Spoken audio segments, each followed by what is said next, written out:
Hi, friends and family, and welcome back to the Purple Couch Podcast. Today, we're going to go into a deeper dive of the IEP, the Individualized Education Plan. The reason we're doing a second episode on this topic is because this doesn't just hit our neurodivergent community. This also reaches out to our children that have high IQs, our children that are building rocket ships at 4 or 5 years old and wondering about quantum physics. So if your child thinks outside the box, maybe an IEP is for them. Let's raise our kids up. Let's not hold them down to the norm. Our kids are far from normal. So come on back to the Purple Couch Podcast, and we're going to talk today about your individualized education plan. Welcome to the Purple Couch Podcast, hosted by Pamela Furr, co-hosted by Dr. Manny Rodriguez and Melissa Owen. Together, we dive deep into discussions around education, neurodiversity, autism, and applied behavior analysis. Click and subscribe today so you don't miss out on any future episodes. Hi, friends and family, and here we are back at the Purple Couch Podcast. Today, I'm joined with Dr. Manny and Tracy Duharte. She's our academic director at Puzzlebox Academy. We brought her in today as we continue the discussion about the Individualized Education Plan. We got some feedback, and it's funny because, you think about our phones listening to us, and this is the whole thing. Uncle Sam's always looking, always listening. After we filmed the last episode, my phone started giving me suggestions. Oh, you should watch this, and you should see this. And it was an attorney group that's out of California, and they have specialized their practice on fighting individualized education plans.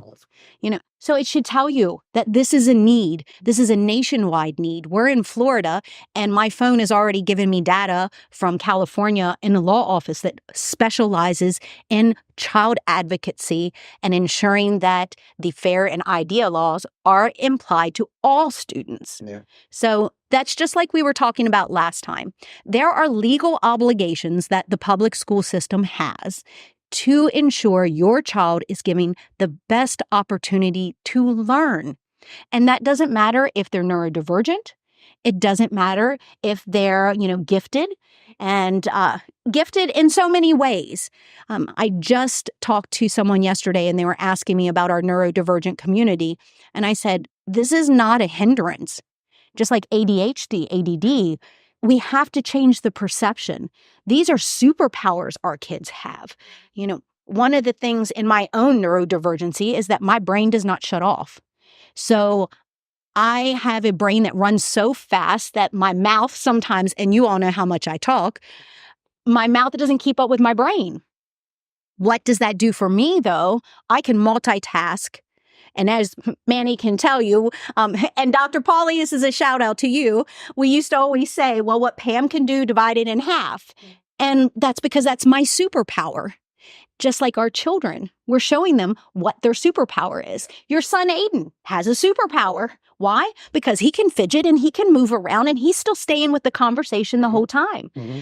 I was talking about the family that I met when we were in Dubai and the child that could talk to me, but she couldn't pay any attention. She was extremely bright. You know who I'm talking about. Very bright, but couldn't give me the eye contact or the actual response wasn't there for her to stay stimulated on my face.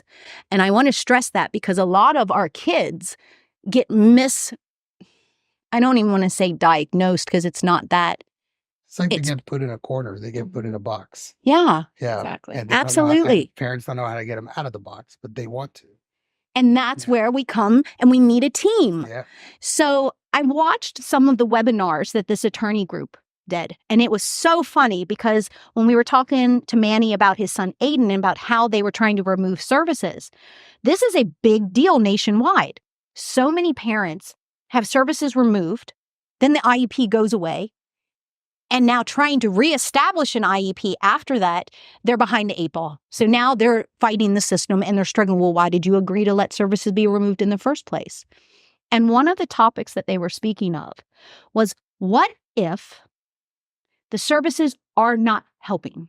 Mm-hmm. So in this particular, and I know you see this a lot, in this particular situation, the parent had been brought in for a re-up of the IEP, and they wanted to stop services because they didn't see any progress. Well, you can imagine. I'm watching the video and I can feel the fire building up, and I'm like, whoa, wait a sec. On the clinical side of our company, if things are not changing, it doesn't mean we need to remove services. It means we need to add, and advocate for your parent, advocate for your student. And that's what I wanted to bring you on, is because when we're talking about advocating for the parents, those are you educators out there watching this. Teachers, you are part of the IEP team. If you want changes to happen in the classroom so that you can have better classroom management and you can see the child succeed, advocate. The parents are not educators. Advocate for those parents. So this podcast, we're so blessed because we just don't have parents or caregivers of loved ones of neurodivergent families. We actually have educators watching this, therapists watching this, clinicians. And so we got to remember when we're talking to our audience that we're talking to not just the parents, but also the caregivers. And caregivers are teachers, are therapists, are doctors, are lawyers sometimes. And parents, you can bring an entire team to that meeting. It doesn't have to be just the school board and their representation. You are allowed to bring any person that involves that child's academic growth. So that could be your nanny. For me, nanny's my grandma, but it could be your caregiver. We've seen, especially in the clinical side, when we have some of our kids that need to have that one-to-one, insurance companies will not take care of that. And we see that a lot, and we fight that a lot. So they'll bring a personal caregiver in, and then we train them and we teach them, because we can't just stop at the school. We've got to continue. And that's why these IEPs must be a team approach. So I brought Tracy in to talk to our teachers. What are some of the things that a lot of times you see that teachers miss? Classroom management comes right to mind for me. What are some of these, like even remember the rubber bands we used to be able to put on the desk? These are accommodations.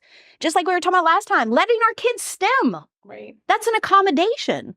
I think teachers sometimes miss because sometimes the classrooms are quite large and they have IEPs, and it's hard to meet each of those individual students' needs. So when you incorporate your classroom to cover each child, then you don't have to worry about, did I miss this? Did I miss that? You have it all encompassed in your classroom. So then that way, it's easier to see if it's working or not working instead of just for one student. Yeah, each student might have individual tweaks that need to be done, but if you set up your classroom so it's accommodating to everybody, then that's going to make a bigger difference. I love that. We did, oh goodness, it was a couple weeks ago. I got asked to do a speech in regards to how do we bring neurodivergency into the business place. And that was one of the things I said was that, hey, if you're asking us, then we're already behind. So we need to go ahead and take this 10 steps forward.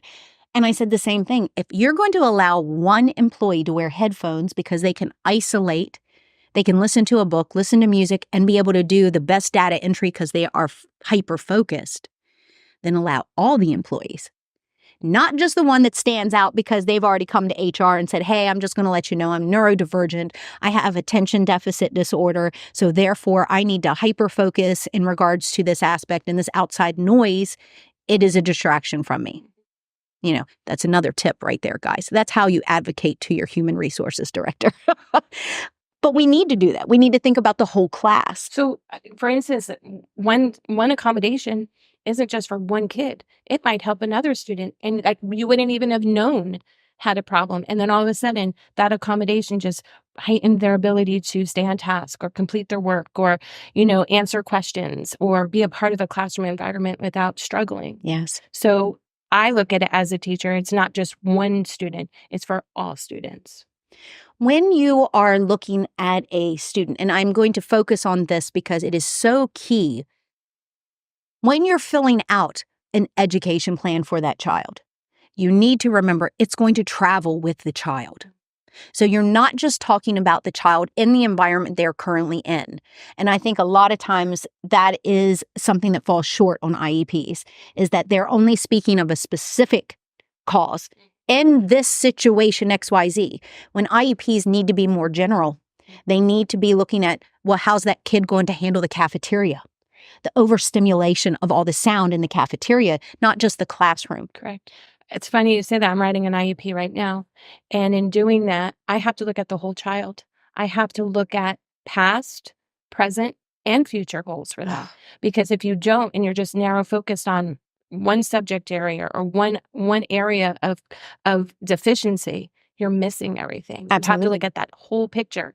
So in doing this IEP, I'm going back into past data and looking at current data, and then what do I hope for them in the future? So that's, I feel, how an IEP really has to be addressed, and not just, one skill. Absolutely. It can't just be one skill. Well, you know what word I tuned in on? The data. The data. The data has to be there. Because we are a clinical-based school environment, we live on the data. Numbers don't lie, again, unless you're a tricky accountant. But what we need to focus in regards to that is so many times, and each county is different. And here in Brevard County, we have the Parent Liaison Group that was founded. Terry Tamaka has been here in Brevard County, and she, again, a mom on a mission, and realized that parents needed someone to help educate and advocate for them. So there are resources available in your local community. Go online, look up Parent Liaison Group, look up child advocate companies. Then they can educate and they can guide you if you need someone there. And that is 100% okay. But we need to tell our teachers, look at the data. How many times do we get in the situation where it's a teacher that has 20 kids, all variable exceptionalities, has no classroom management because it is not taught in the school system, and then they've got wonderful, let's say, Manny Jr. I'm not going to say Aiden because I'm going to double down on this one. So we got Manny Jr. that is extremely intelligent. And I'm thinking of a child that we have down at our campus, my little physicist right now. Oh, yeah. Extremely intelligent, doesn't have a filter at all, is his authentic self, but with that comes no impulse control.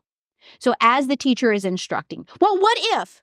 Well, I don't think so. And I saw this. And Donovan, I don't think so. And this is how the classroom is going. So now when you're trying to educate the whole class of 20 kids, then this one little Manny Jr. there, all of a sudden, I have got to stay on top of him. He needs redirection all the time. He won't sit in his chair. He's talking out loud. And this is everything parents are facing when they're sitting at the IEP.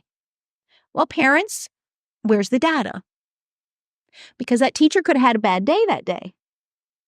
And Manny Jr. over here could have been off his chart today. Maybe he had 2 Mountain Dews before he came to school. But where's the data?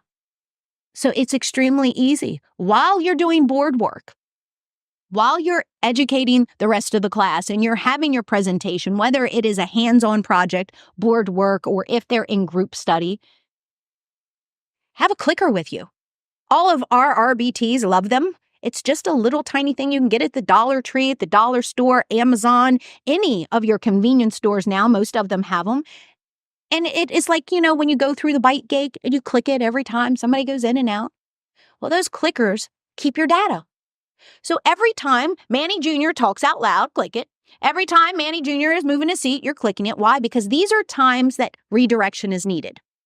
If you end up that in your 45-minute lesson, the 22 times I have redirected Manny, we're going to log that data in our lesson plan book. Really easy. It's just a note. Put the initials of the child and put how many times. And put what you were doing. Was this board work? Was it group setting? Was it an independent activity? Because now you're preparing to help that child. You're not going to be in crisis because you have data to support how the day went. And that works on both sides. Not only are you helping the child, but you as an educator, it's helping you because now you can sit down with the parent and say, okay, Dr. Manny, little junior here, woo! I'm not sure what's going on, but man, he's had so much energy. Maybe we're getting ready to go through a growth spurt, but I want to show you what I'm dealing with in the classroom. So maybe you can help me because he's you. So in the mornings, is he waking up early? Is it late nights? Is it breakfast change? Or are we just looking at a growth spurt about to happen and we just have an inquisitive kid? That sounds just like a conversation I had with his teacher a week ago. And what was the outcome? Well, I mean, he's not 3 years old, Manny Jr., but he's in daycare. He's amongst 15 to 20 kids, busy classroom, busy day. Teacher's great. He's just very active. He likes to run here. He likes to go there. He likes to play with that toy. And so I asked the teacher, was like, he's very hyperactive, isn't he? I said, define that for me. What do you mean by that? How often? Because at home, yeah, he's a little hyperactive, but I wouldn't say he's extremely hyperactive. So I said, tell me more. And so I had her collect data for a week for me because I'm not just going to go off of, subjective measures, of course, but 100. But at the end, the end result of that conversation was she said, yeah, after we did a 1 hour data collection, and in that 1 hour, 45 minutes, he was nonstop. I was like, okay, now we can work with that. So we got some measures and things that we're trying to do, some strategies, keep busy, but productively and not all over the place. Okay, for those of you all that are only watching this on audio, Puzzle Box Pam here is falling down on the purple couch. I'm literally falling down. The reason being is I have had to swallow interrupting you multiple times here. And we're family and friends here on the purple couch, so you know what's bothering me. 3 years old. He's 3. 3 years old, and he is hyperactive. Hyperactive. No shit. No. It's developmentally appropriate. I told you all I'm going to be upfront with you. I'm going to be blunt with you. Really? 3 years old. Now, I'm going to take this approach here, and I'm sorry you got me on my soapbox, and I'm sure I can feel the energy from Tracy here. We're going to tag team on this one. 3 years old. We have just learned that we can now diagnose for allergies. Okay? 3 years old. He should be hyperactive. Absolutely. It's developmentally appropriate. Yeah. Yes. 3-year-old, he's exploring the world. Yeah. He's figuring it out. Yeah. Let him. I know. Let him. Hey, teacher, get off your booty. Get moving. That's what you're supposed to be doing. 3-year-olds are supposed to be active. Man, when you are engaging a 3-year-old, by the time mom and dad come, they should be like this in the car seat by the time they get home. Absolutely. That is a great teacher. A kid is supposed to be hyperactive. Boys especially, and not just at 3. So long do we hear, and Tracy, we've been doing this together for a while. How many times have we seen kids that come in at 5, 6 years old? They've already been told to be medicated. Oh, yeah. It infuriates me because these children are simply being children. Stop having lazy educators. I'm going to put it right out there. They should be having tummy time. They should be running on the floor. They should be playing imaginative play. They should be doctors. They should be police officers. They should be fire engine runners. Guys, I am 47, almost 48 years old, and every time we go out on the playground, Miss Pam I was a chupacabra the other day. One of our little guys, Jaden, he's like, oh, Miss Pam, you a chupacabra. Now, this little guy just started talking. He's been through our early intervention program, and now he's in kindergarten now. So he's 5, 6 years old. Just the most beautiful child ever. And I made a pact with him. I told him, I said, okay, we can play, but Miss Pam's got to get ready to go. Will you come back tomorrow? And of course, it was my work from home day. And I'm like, but you are setting programs in these children. So if you make a promise, keep your word because they will hold you to it. So sure enough, 3 o'clock, I leave my house just so I can get to dismissal. And here is a little boy that knew Miss Pam was coming back. We sat at the dismissal table and we had sing-songs and we were playing, 1 potato, 2 potato, all of these games that were all education, but were also physically stimulating. Our kids need that. Manny, you're a clinician. You already know. He already had the backing to ask for the data. But even this educated doctor who is a behavioral clinician is sitting here on the purple couch talking about his 3-year-old and the possibility of being hyperactive. So I need you to hear from us to you that even with the education, even with the clinical training, you're stepping to a BCBA. You're telling him his child may be hyperactive at 3. Let's stop those conversations. Your child has so much energy. Is there anything that you're doing at home that he may really enjoy that we can kind of wear some of this excess energy out? Is there something? These are the conversations we should be having. Yeah. Those children that then get into kindergarten, do you know how the IEP would run? Little Junior needs to be a classroom participant. He works really well when he's assisting the teacher because it allows him to use the excess energy that he's stored. See, that's a proper IEP because what is that doing? That's allowing the next teacher to understand, all right, you've got a kid who wants to please, a kid that wants to help, wants to participate, but he's going to be a rock and roller and he's got lots of energy. But do you see how we've changed the conversation? Now we're not looking at a hindrance. Right. I'm looking at a superpower. Got to find the positives. Yes. Can't focus on what they're doing. That's not to what your expectation is. We have to meet their expectation as well. So if a kid is hyperactive or running around or showing too much energy, okay, embrace that.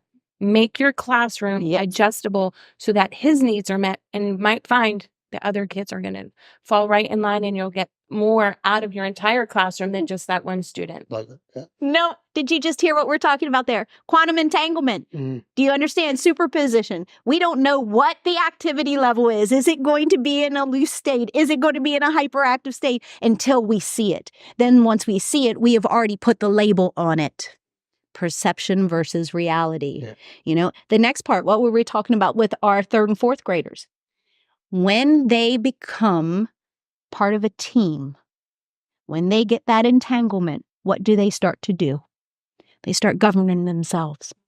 So like Tracy was saying, if you see one child that could benefit from using this energy, and how are we going to stimulate them, keep them engaged, not pull them down, raise them up, and look at this as the IEP is my map to all of the amazing abilities that my child has. We're writing this IEP so that you can understand my kid, not the reverse. And that's what Tracy was saying. So many times we are writing IEPs so that the kid can come to your level. And that's what we're doing in education today. Education today is a one-size-fits-all. That doesn't work. It's broken. We'll talk about that on another episode. No, every time we talk about Hayden or Manny Jr. IEPs on the education side, to me, I go home and I start thinking about it even more so because then so what's the next conversation I'm going to have? Because I do feel like, as a dad, the teachers have this idea of like, what's the kid that they want, or what's the kid that they can, what's the word I'm looking for? Tolerate. Oh, right. Right. So if any kid, my kid included, or any kid is not in that mold, then they want to mold them to that. And it's like, well, so I walk out of here. I always get a lot of value out of sitting here. I might be a co-host, but I get more out of it. Hopefully everybody does too. I'll take this moment. If you haven't already, share this program, like it, subscribe to it, share it with your friends, because every time more people hear about it, we get more and more information and feedback about, hey, cover this topic, cover that topic. And I think this one is one of those good ones. Yeah. So the biggest part is subscribe. We have so many people, about 60% of those viewers watch us, follow us, but don't subscribe. So hit the subscribe button. You won't miss an episode. It'll just pop up. And we're trying now to go almost weekly. We have some big things in the pipeline. So those are coming soon. Yeah. I'll shock you here at the end. So we're talking again about how do we put the best foot forward for our children when we're writing these educational contracts. Just like Manny said, this is for all of us. We're all here to participate because we have the health, safety, and well-being of the child at hand. But let's turn it around. Let's think about the educator in the classroom. If an IEP is properly written, then you're also supporting the classroom. You're supporting the teacher.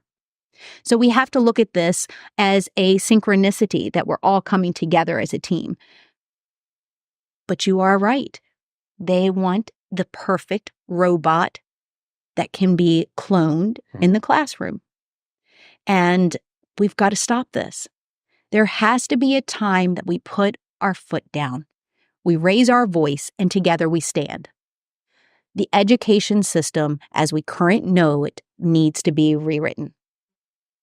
We are at a time of technology. We're at a time where memorization is a thing of the past. Our cell phones, our little personal computers, they've all changed. They've changed the accessibility of access to knowledge. Yeah. What we need right now is the same reason that we're at 1 in 36, I believe now, in the neurodivergent population when we're looking at children. We need these kids. We need free thinkers. So help us help you. Write your IEP so that you can support the child and the teacher. And if your IEP is not being upheld, then call a meeting. If you're not seeing progress, call a meeting. The old cliche of the teacher knows best, they don't. Just like Manny said, they know the perfect child they would like to see in the classroom. We need to help them know your child. That's what this plan can do, but it can only do it if it's written properly. So guys, let me tell you what we have in the pipeline. On our next episode, I won't be here. I'm going to step out because Missy and Dr. Manny are going to be interviewing my son.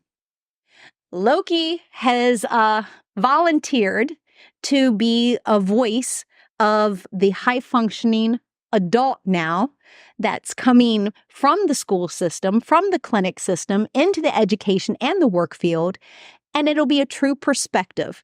I figured I talk about him so much in the podcast that we should open the doors and allow you into my home.